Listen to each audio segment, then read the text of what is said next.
Toyota Wigo. Yun yung mga customer natin ngayon. Common issue, blinking check engine. Sige. Blinking check engine. Tapos, ano pa? 1 year daw nagpapalit ng sir na spark plug. Aray. 1 year. Pinalitan mo, sir? Nagpapalit ka?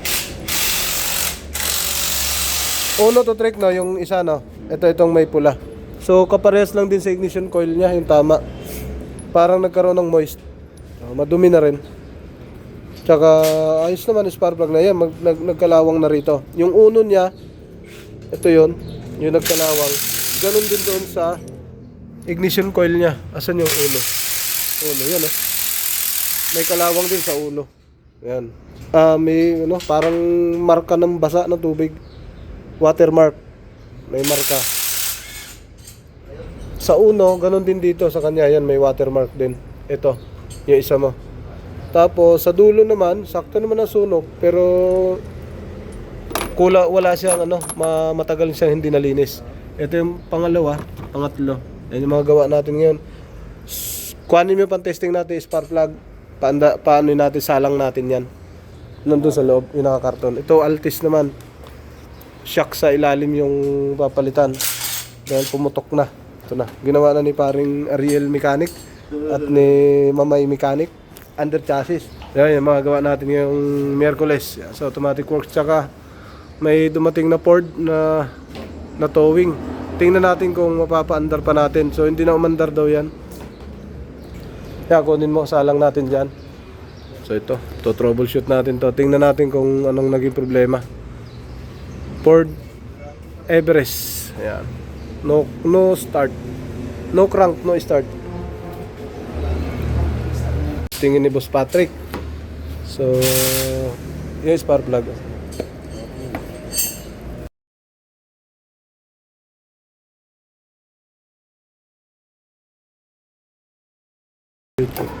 Yan. Tingnan natin kung anong nangyari. Kung malakas o mahina. May naman dito, function. Yan. Baba lang. Yung uno, tingnan natin yan. Testing. Saksak talaga yan. Ganon din yung isa. Saksak din.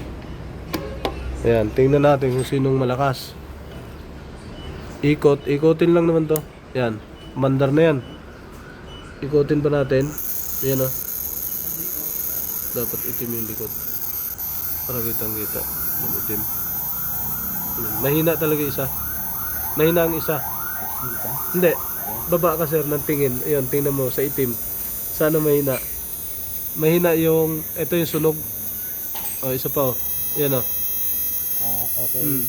Mahina talaga isa, tingnan mo, babaan natin. Yan, minor na yan. Ito yan sinasabi mo? Huwag mong malakas yan, kuryente. Yan, wala. Walang kuryente isa. Ang isa meron. So yan ang mahina. Mahina.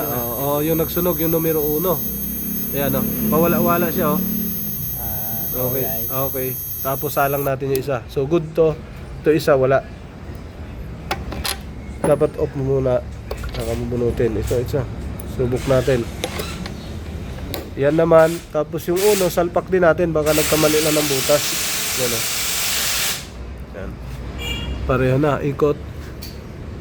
Wala pa yan, Yan na. Ito na. Yan, minor. Parehas din. Mahina. Parehas to. Pagpalitin natin. Ito yung sunog. Lipat natin. Linis lang to. Pero mas maganda rito. Pero kung sigurado mong 1 year ka palang nagpalit, pwede nang mahina nga siya. Mahina, no?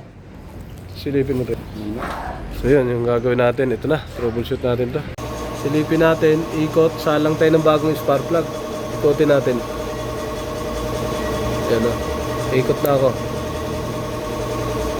Yan. Yan, Yan, yung isa para, buo, yan, minor. Mahina ang kuryente talaga nung uno. Buo. Meron. Ito na po yung kalagayan ng Ford, ano to pre? Ford Explorer, hindi. Ford Everest. Ford Everest. Tiningnan muna namin ni paring Ariel dito sa loob, yung mga wirings, yung tulungan kami. Tiningnan namin ito, nag-troubleshoot na ako na isa-isa dito. Yan, tiningnan namin to kung may problema. Kasi na-scan naman siya. Tapos lost communication, pero may check engine. Napapasukan din ng scanner. Tiningnan namin yung mga wirings dito isa-isa. Yan lahat. Ito, Ford. Bigla lang daw itong namatay, hindi na umandar. Tapos na series nila umandar, hindi na naman daw umandar ulit. Ito yun. Yan, ito. Tiningnan ko na to, harap likod, inisa-isa lahat ang relay. Tapos mga fuse, inisa-isa ko na. Tapos may, yan, yung mga, baka may mga pinasok ng tubig, pero hindi naman kayang pasukin ng tubig dahil may harang dito. Lahat. So, maayos naman. Dito sa likod, natingnan ko na rito, nabuksan ko na. Maayos din. Ngayon, itong ECU naman ni Sir, yan, ganito ECU. Kahapon may dinala rito ang ECU, ganito din. Pero sunog yon ito. Mukhang hindi naman umabot ang sunog dito. So ititrace pa namin to kung saan nangyari yung sira na to. Ibabalik namin to, tapos isa-isahin namin lahat ng wirings naman. Yan. Kasi dito mahirap mag-trace nito sa likod pag hindi to tinanggal. Kaya dapat tanggal to para yung ilalim makita din. Ito siya oh. Ang sabi ng customer, pinaandar lang nila sa parking lot, pagpatay doon sa Robinson Gentry, pagpatay hindi na umandar. Pinasiris nila, nung siniris umandar naman. Tapos nung umandar, takbo uli, nagpakarwas siya, nung pinaandar wala na naman, ayun naman umandar. Tapos hanggang umuwi na sila sa bahay nila, wala na, hindi na talaga umandar, ganito na. Tuluyan nang hindi na umandar. No click na, no click, no crank. Nagpalit na rin sila alternator pero matagal-tagal na. So, tingnan natin to isa-isa mga sir. Kung saan tumama yung sira nito. Lahat ng fuse, pati sa loob, nakita natin. Baka may problema dito ang immobilizer pa. So, starter, mga wirings, papunta sa ano, isa-isang supply ng punta sa starter. Ayan, balik na natin to muna. Thailand pero ang ECU na China. Daming wire. Baklasin. Titigas. Balik na natin to. Salpak na namin yung ECU sa loob. Mahirap pala talaga siya isalpak sa loob. Ayan oh. Salpak na, naayos. Ayan, tapos takpan naman natin. Maghahanap tayo ng ibang problema. Saksak talaga no. Sa kalagyan ng tornilyo. Apat na tornilyo. Tusok pa ko lang. Ayan. Yung dalawa hindi pasok. Sige, start mo ulit. Ayun, pumalo. Okay, pumalo dito. Ibig sabihin, pumalo sa relay. Lahat, tingnan natin dito sa ilalim. Yung starter. Kung umabot dyan yung palo. Ayan. Flashlight natin may isa. Ito na, trinase na namin sa starter. Yung paring Ariel. Yan na yun. Ayaw umilaw, no? Ayaw umilaw, oo. Sige, Trek, ulit. Naputol ang wire. Sige. Start. Wala. Wala no? Wala. Okay, off mo na. Ayaw umilaw. Pero pumapalo siya dito. Tingnan natin yung diagram nito. Yun mga sir, ito na. So tinignan namin yung diagram dito. Ito yung diagram niya sa start.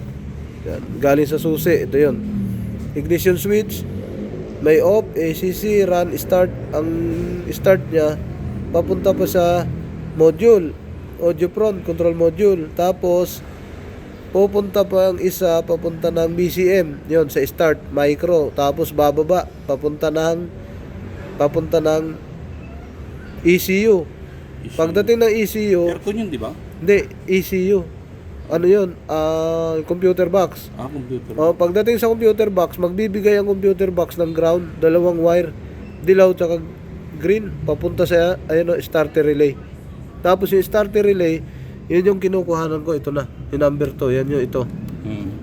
Iko-confirm ko lang kung saan talaga nawala, kung sa ECU ba o starter mismo may sira. Yan yung starter, may 30 amperes na positive, yan o, fuse. Tapos pag pumalo, papalo yan pag may ground. Kaso ang ground nga niya nandun sa ECU. ECU ang magbibigay ng ground bago pumunta sa starter yan. Pero kung i-bypass natin to, galing dito, papunta dyan, sa starter, pwedeng mangyari, pero hindi ko alam kung ano magiging problema sa sakyan. So, mababypass ang ECU, audio front, tapos yung BCM. Kasi pwede naman itong palabasin papunta rito. Galing dyan, galing sa wire na to, diretso na papunta rito. Boom. Pero hindi ko gagawin yon.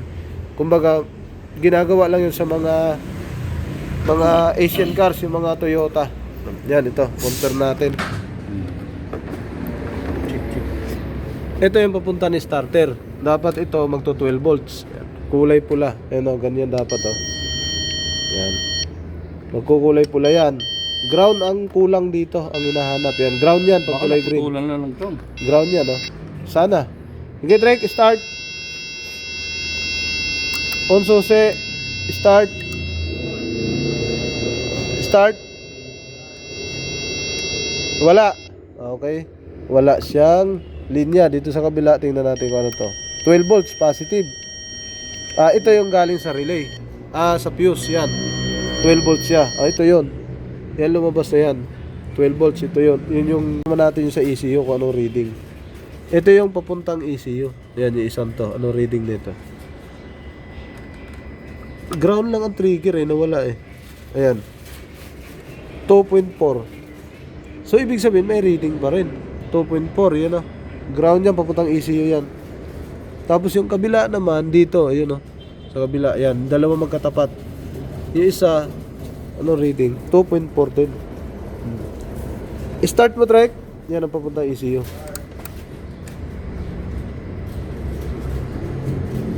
Wala. Wala, no? Okay, start na. Ito pa. Start. Start na. Wala pa rin. Sige. Hindi naman siya in low. Puro lang siya. 2.6 ang reading niya. Bali yung dalawang to, ang reading niya 2.6. Yung dalawang wire na yan.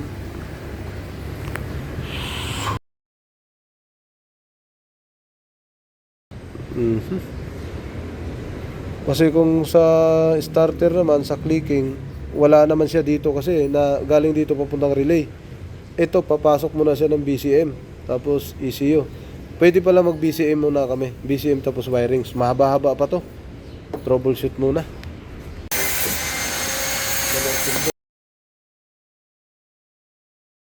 Yo, what's up? Welcome back to my channel, Automatic Works.